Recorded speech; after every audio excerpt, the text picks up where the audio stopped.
So Gareth, we've come here today. I suppose we're fitting a GPS system on your JCB here, and I suppose maybe it's an opportunity for people.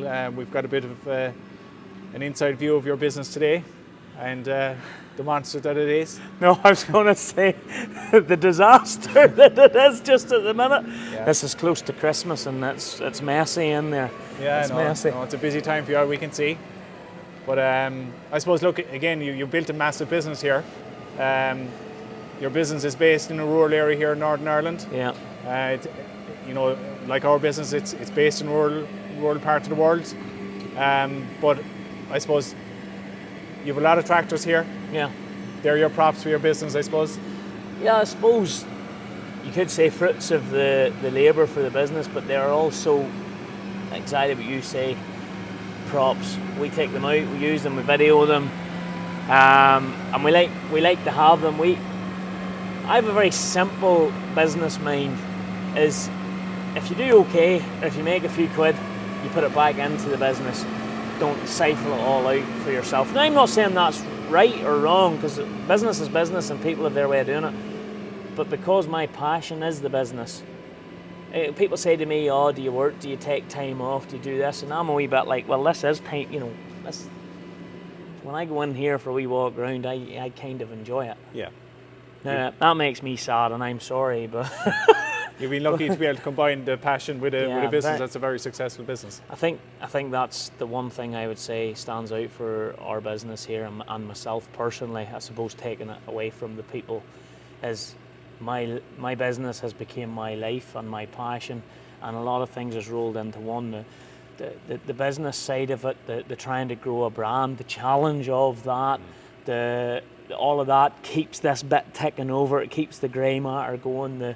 Being able to go out and have some tractors that you grew up dreaming about owning someday, and being able to have them, then being able to tie up with guys like yourselves and the likes of the 47, which was the original tractor we'd on, and showing that this old workhorse could still go out and can still go out to a field, steer itself, turn at the corners, come back in with a little bit of know-how.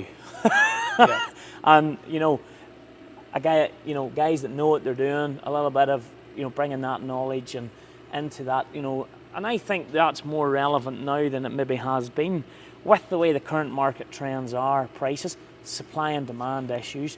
I think there really is a place for guys having older tractors and maybe technology in them up, keeping them relevant to get the best out of it. I think now that's who am I like, but that's what I think. We see a trend of farmers where maybe they might consider trading the tractor, but with the cost of new tractors, they're possibly keeping them a bit longer, but also putting precision ag on them to keep them relevant.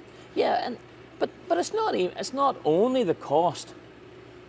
There's tractors here that if you were going out to buy a brand new one today, you could be waiting 14, 16 months. Yeah. Guys maybe aren't prepared to do that. They maybe go for something that, I call it a cheaper option or whatever you want to do so. But yeah.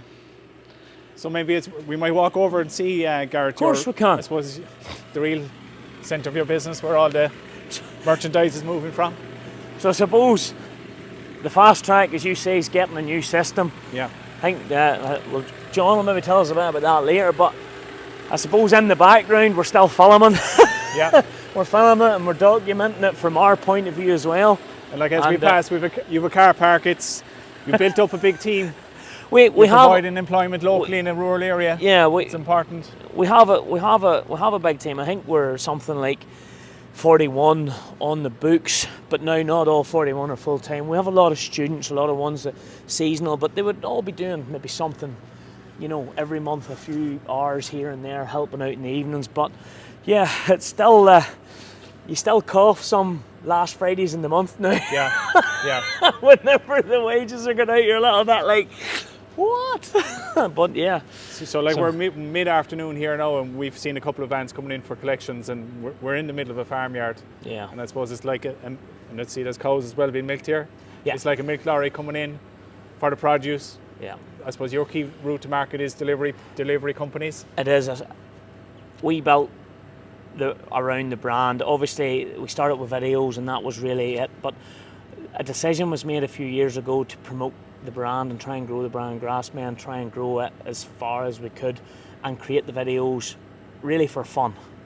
Now, maybe you're hoping that, you know, when we're talking about the systems we're putting the tractors, that, you know, people are looking at, of course, and coming and making inquiries. But for us, the whole concept about videos was promote agriculture for fun, you know, promote the good side of it, the hard work and lifestyle, a bit like what we're talking about. And then if we do a good job at that, people will like what we do, and then their way of supporting us is literally they buy a t-shirt or whatever, and then that's what. And as you probably, it's going to be empty now, because I seen there's 2 postmen in there, there's 2 post vans in and DPD, so we're cleared out. But I would say there'll be another post van will have to come yet. Yeah, so you're in your peak season now here for Christmas. This is probably our busiest. I'm going to say 2 months, but even within that 2 months, I'd say we're in probably the peak week now. Yeah. Just to get stuff out, you know, people are. But we've noticed it later this year. I don't know why, but trends are people are buying stuff later this year. So if you head in here, you'll see a wee bit about what's happening. Have a look. Now, this is madness in here, by the way. So be prepared, camera. So I guess it's driven by social media and a website. They're the key conduits, I suppose, to the worldwide market. I would say social media, yes. Now, but we are a very active company at travelling to the shows, as are you guys, being at the shows and still meeting people the old-fashioned way. Sometimes I say to people we're the old-fashioned business etiquette, just done in a modern way. Yes. If that makes any sense. So yeah. We are filming, just letting everybody know that the camera has arrived. So what's here, Gareth? This is in essence just what we call our shipping room. So everything you see in here normally on the shelves, getting picked, put into bags, and then literally posted out. But as I say, at the minute, as you can see, there's a lot of parcels here that need to go out, and we're typically running 24 hours a day just at the minute. Just to try and get on top of that backlog. That's pretty much it. So normally throughout the rest of the year, it's not just as intense. Everything's on the shelves, orders come in, printed off. It's an automatic system, and then they go hand-picked, put in, and then out the gap. But at the minute, there's maybe some stuff ordered, and we're having to wait on embroidery to bring something. Sort of that kind of thing. And if we go in here, it's I suppose the warehouse. It can be quite noisy, quite busy, quite messy. Embroidery machine's not working, but come on in and take a look. So again, at this time of year, we would have to overspill in here to get orders done and dusted and a temporary workbench up, because we're just physically running out of room next door for too many people to work. So we're cow matting it nearly. Multi-purpose. We're getting a little bit of comfort as we can. And this is one of our 5 embroidery machines that's working in the background.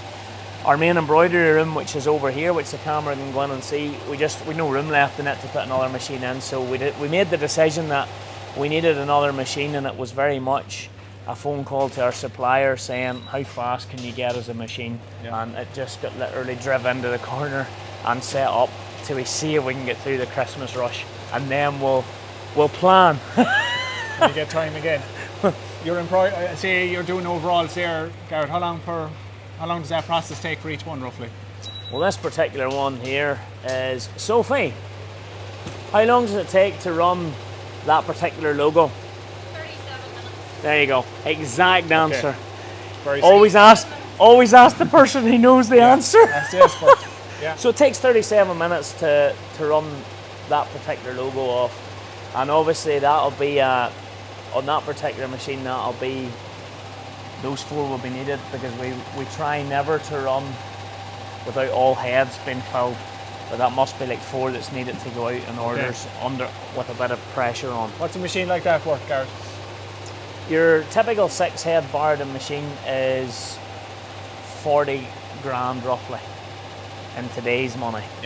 and an 8 head would be upwards in probably about 50. Now Barradon, we run Barradons, they would probably be up there with the Premier. We just believe that if you're on the best of the best, they get very little, and they actually do. Any issues we have ever had have been human error. So, and they give service. I mean, they run 20. Those machines have been running 24-hour days for a long time now. They're cool to watch.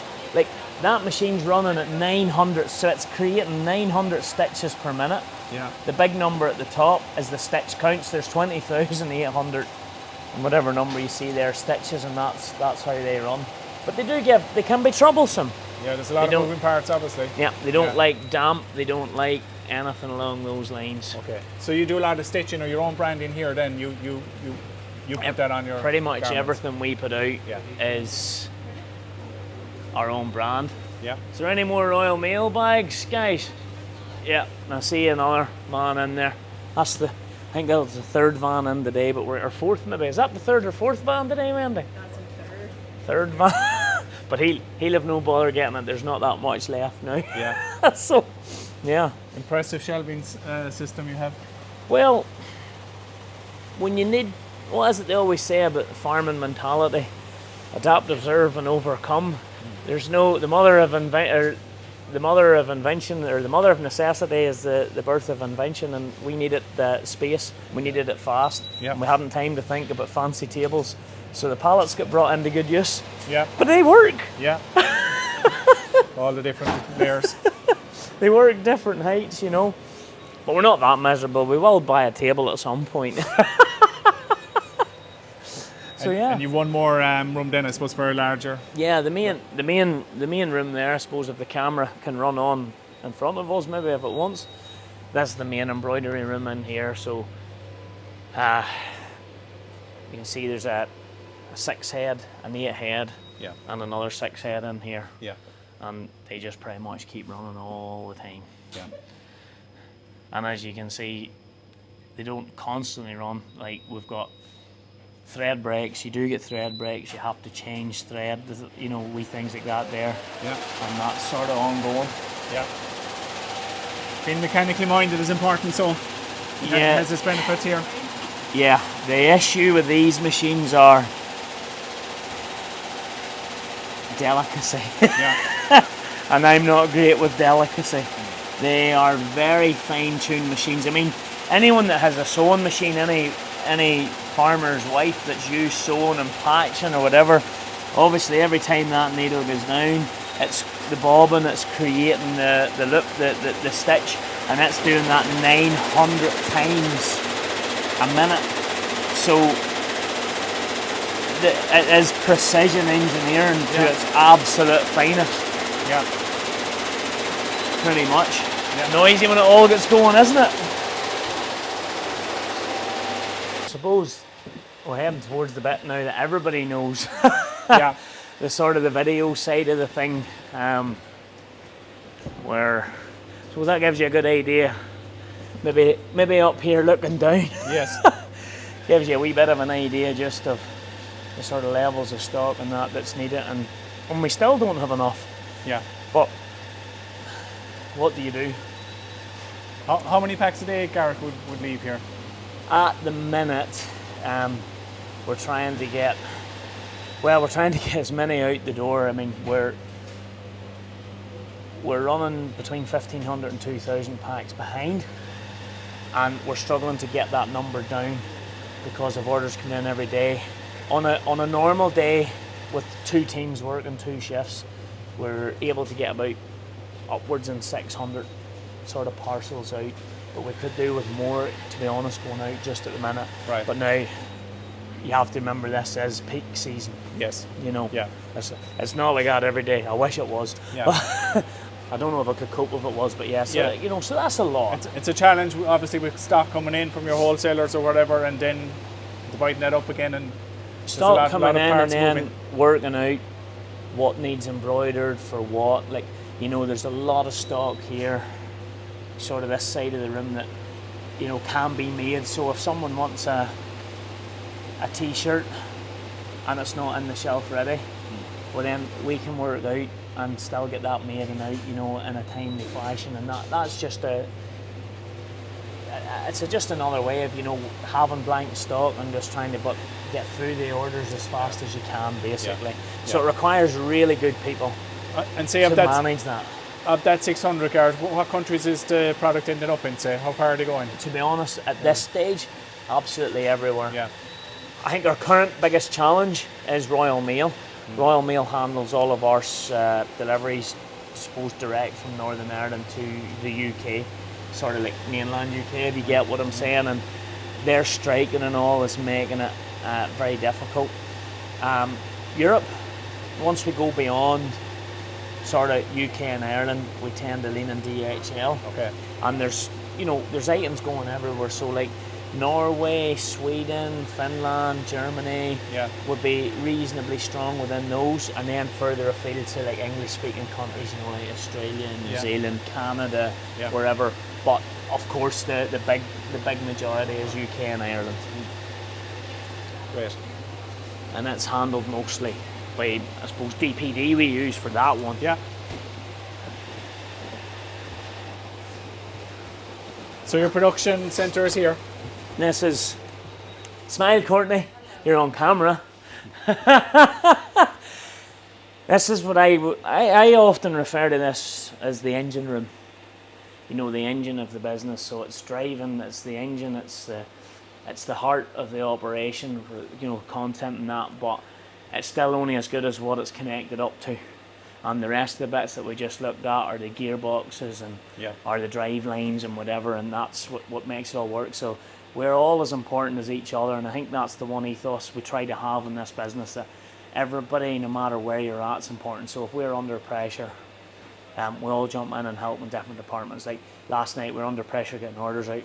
I know Courtney's here working away. She's our content manager. Yeah. But you know, she stayed last night as an example and was helping us. I was there myself. We were posting parcels, sort of thing. You know, so there's a lot of that. So that all happens in here. Our cameras, whatever bits and pieces we have.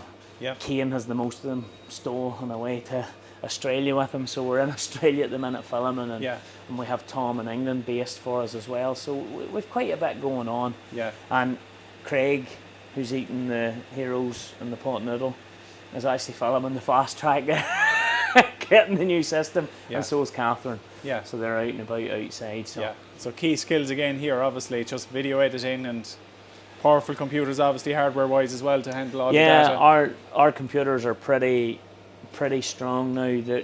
They're all hand built machines. Right.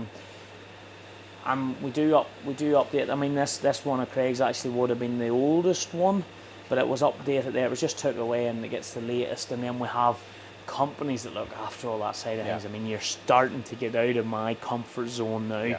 But you know, we have a company that looks after our servers and stuff. But for those who are techie or into that kind of thing, we would be currently running about, I think, about 110 terabytes of data that's been generated by this business, you know, and gathering up films and filming and stuff. So like we're now looking at the next step of a server up to 250.